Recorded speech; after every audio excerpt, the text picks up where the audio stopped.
peuple du monde.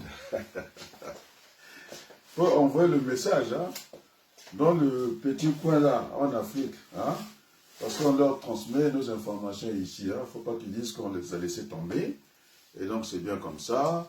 Du côté Kai, c'est Kai ici. Bon, on ne les voit pas. Au moins dites votre nom quand même, M. Diarra. Oui.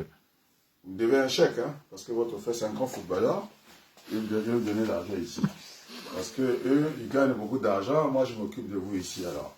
C'est pas juste. Bien sûr. Bon, alors on va y aller. Et donc, nous, en logistique, il faut faire attention au niveau de la terminologie. Il y a le langage qui est commercial et puis il y a le langage de logistique. Bien entendu, nous faisons tous partie hein, du domaine de la gestion. On est dans le même département. Il n'y a pas confondre les choses. Ce logiciel que vous avez ici, siège gestion commerciale, il n'est pas un logiciel de gestion de stock. Moi, je l'ai fait basculer. Qu'est-ce qui manque pour qu'il devienne un logiciel de gestion de stock? Et c'est l'adressage. C'est-à-dire qu'il faut géolocaliser les produits. Il faut que les produits soient accessibles en temps convenu. Parce que sinon, le temps, c'est l'argent. Les Anglais, ça veut dire, bon, moi, je suis français, l'exception française, je parle en français. D'accord? Je ne suis pas très doué en anglais, et puis voilà. Et donc, ne pas confondre ces choses-là. Parce que si vous connaissez le ciel-là, ce logiciel de gestion commerciale, vous allez discerner une fausse information. Donc, il faut ne pas confondre les choses. Ici, chez nous, ici, là, en gestion commerciale, il faut un bon stylo. Tant pis, je vais prendre celui-là.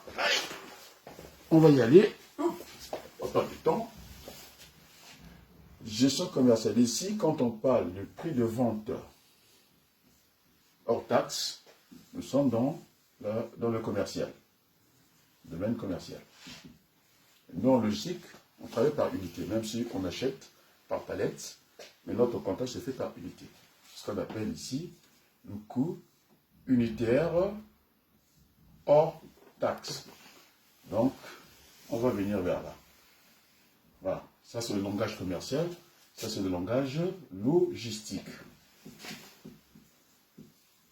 Tu m'as pris la date aujourd'hui. Il faut dater nos cours quand même. Ouais. Voilà. Et donc, on risque d'être perturbé avec un logiciel comme ça, des gestions commerciales qu'on fait basculer. Il faut savoir, sinon, connaître l'information du prix. Je vais marquer ici. La formation. Vous avez le cours, non? C'est la formation du prix. On est bien d'accord? La formation d'un prix. On est bien d'accord, c'est la formation d'un prix. D'accord, c'est la formation d'un prix. Ça sera la base de négociation parce que beaucoup de gens, ils tournent autour de pro, ils ne savent pas négocier parce qu'ils ne savent pas, ils racontent n'importe quoi, ils ne savent pas sur quelle base négocier. Donc, pour mieux négocier, il faut avoir des bases solides. Ou bien vous avez Google, hein, de temps en temps, si ça vous échappe, parce que c'est un peu, bon, je ne vais pas dire que c'est vraiment les chefs d'État du tiers-monde. Généralement, quand ils viennent, ils ne savent même pas sur quoi ils vont discuter. Après, ils signent et puis ils partent. Non, il faut connaître les choses bien avant. Au départ, c'est le prix brut. D'accord? Qu'est-ce qu'on fait du prix brut?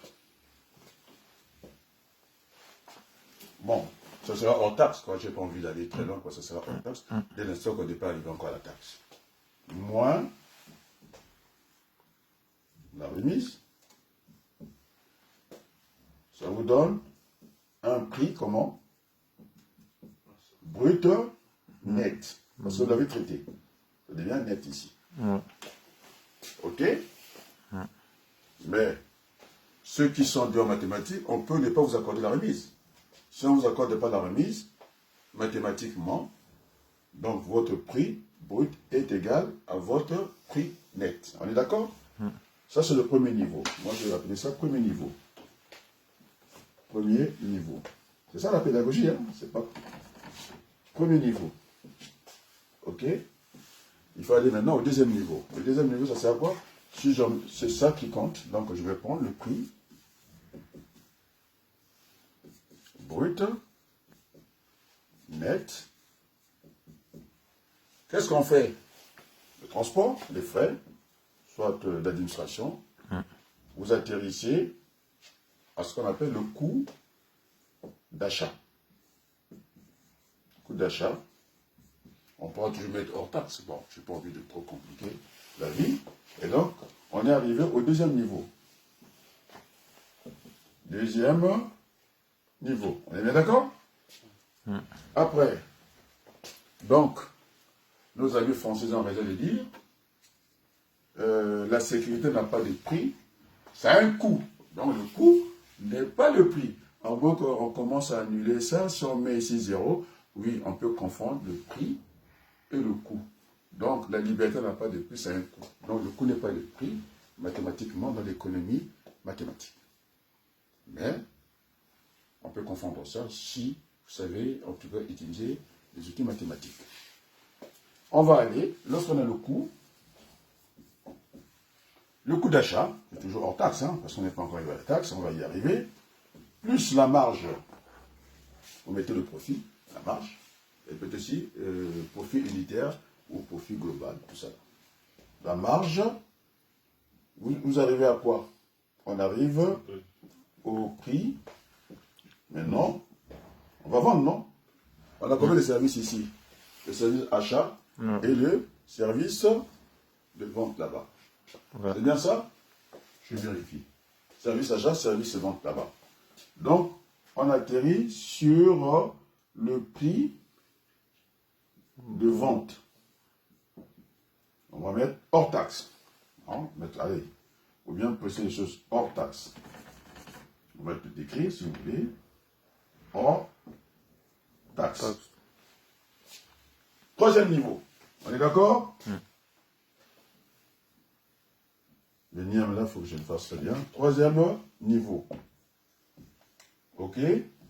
Après, on va mettre la taxe. Pourquoi? L'État est un agent économique. Il faut qu'il ait des recettes, des revenus. Donc, ça permet de construire les écoles et tout ça, les hôpitaux et tout ça. Donc, on va prendre le prix. Bon, je vais approcher ça, tant pis. Le prix de vente. On est dans hors taxe. Si on met la taxe, on atterrit au prix de vente, toute taxe comprise. C'est ici. D'accord? Bon, ici, je vais te faire comme ça, hein, pour le plaisir. Ça va trop loin là-bas. Allez, hors taxe. D'accord? Ça devient le prix de vente TTC. Donc, je remets ici, pour ne pas avoir de trucs décalés. Hein, dans la pédagogie, on aime pas des choses comme ça. Mieux qu'à voir. Alors, c'est le troisième niveau ici. Après, ici, c'est le quatrième niveau qui ne va pas trop m'intéresser dans la discussion. Quatrième niveau. J'avais dit qu'il y aura une bataille au niveau de la terminologie, non? On va se battre, on se pisse, ce sera mieux à la place publique, à la place du monde. Alors, vous avez 4 niveaux. Vous avez vu? Et j'avais dit que dans le langage commercial, le prix de vente équivaut chez nous en logistique parce qu'on achète en palette, mais on compte en unité. On se prend l'appel ici, le prix unitaire hors taxe. Donc, c'est la même chose. Ça dépend où vous êtes. D'accord? Ah, je mets comme ça. Alors, je disais que beaucoup de gens, ils tournent en rond. Ils ne savent pas sur quoi ils vont discuter parce que, il y a des choses qui leur échappent. J'ai parlé, il n'y a pas que les paysans du tiers-monde. Hein. Même ceux d'ici, des fois, ils confondent le prix, les produits essentiels et les produits de première nécessité. Donc, il ne faut pas toujours leur imputer qu'il n'y a que eux.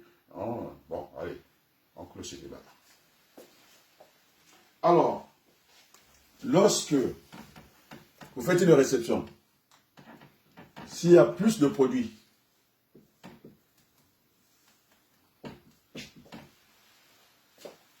c'est ce que je disais, la guerre de la terminologie va arriver, ils appellent ça une anomalie.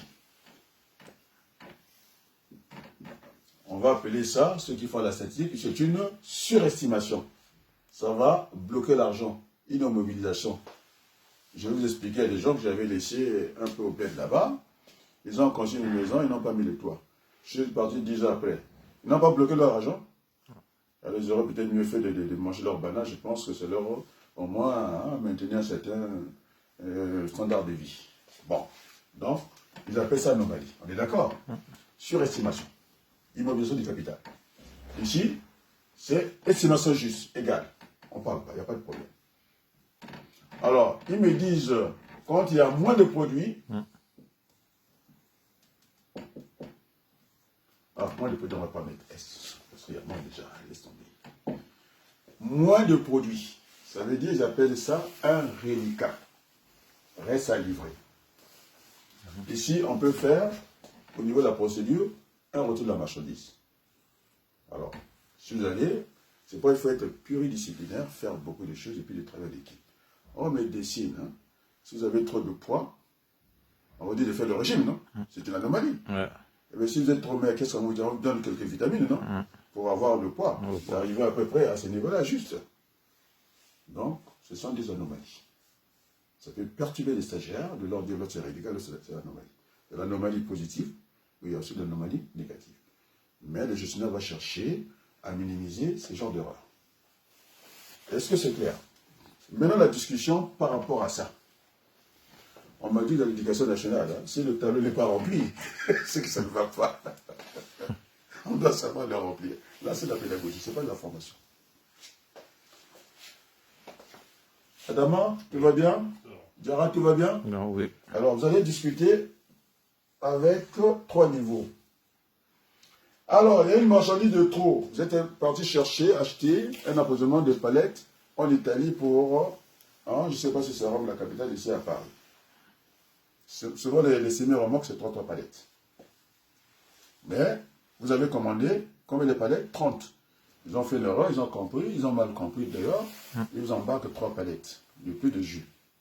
Vous êtes sûr que faire répartir 3 palettes de jus avec votre semi-remorque, ma femme rigolait pour un gros camion pour aller livrer 2 bananes. Ouais, ça. Il est comptable des pharmaciens, il m'a appelé, il m'a dit, mais tu vois ça? Je dis, j'ai vu, laisse tomber, laisse couler. Peut-être qu'il a déjà fait des livraisons ailleurs, peut-être que c'est la dernière livraison. Il dit, non, non, non, ça je vois tout de suite. Et donc, ici, là, les 3 palettes, comment on va faire? Ça risque, on ne va pas rentrer dans nos frais pour le faire répartir, ça va être catastrophique. Donc, négocie, il faut négocier. Mais alors, on va négocier sur quelle base? Lui, c'est le vendeur, c'est le fournisseur. Il veut vendre au 3e niveau, au prix de vente. Mais il a raison, il est vendeur, non? Je dis quoi? Mais dans la discussion, on m'a dit que la palette là le gêne. Alors, si ça vous gêne, eh bien, moi je vous prends ça à l'erreur symbolique. Puis ça vous gêne. Il dit, vous exagérez, vous. Mais non, puisque vous avez dit que ça vous gêne. Alors, moi, je suis acheteur, je vous prends ça au premier niveau. Le premier niveau, c'est là. Je vous prends ça au premier niveau. Je vous prends ça au prix d'achat. Ah, là, on avait oublié. C'était le prix d'achat. Excusez-moi, les amis. Ouh, prix d'achat. Prix d'achat. Heureusement, je n'ai pas regardé les documents. Il y a des gens qui aiment tout le temps aller regarder les documents. Hein.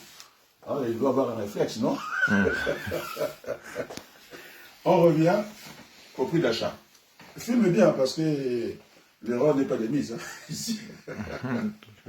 Et donc, moi, je suis l'acheteur. Je lui dis, moi, je prends ça au prix d'achat. C'est ce que dit M. Leclerc, hein, au prix coûtant. C'est-à-dire le juste prix. Lui, nous sommes là, acheteurs. Lui, le vendeur, il veut comme ça. On va couper la poire au milieu, non? Donc, on va acheter, on dit, bon, dans les canaux de discussion, nous sommes des amis. Un jour, je t'aide, un jour, c'est moi qui tombe, un jour, c'est toi. Eh bien, on va couper la poire en 2. On va acheter ça au coût d'achat. C'est le juste prix. Est-ce qu'on peut fermer la caméra? Alors, on n'a pas dit bonjour au résumé, non? Bonjour, bonjour toujours. Allez, dis le bonjour dans ton pays là-bas. Ouais. Allez, merci beaucoup. On peut déjà arrêter l'écran dans la caméra. Et puis, vraiment, merci, merci.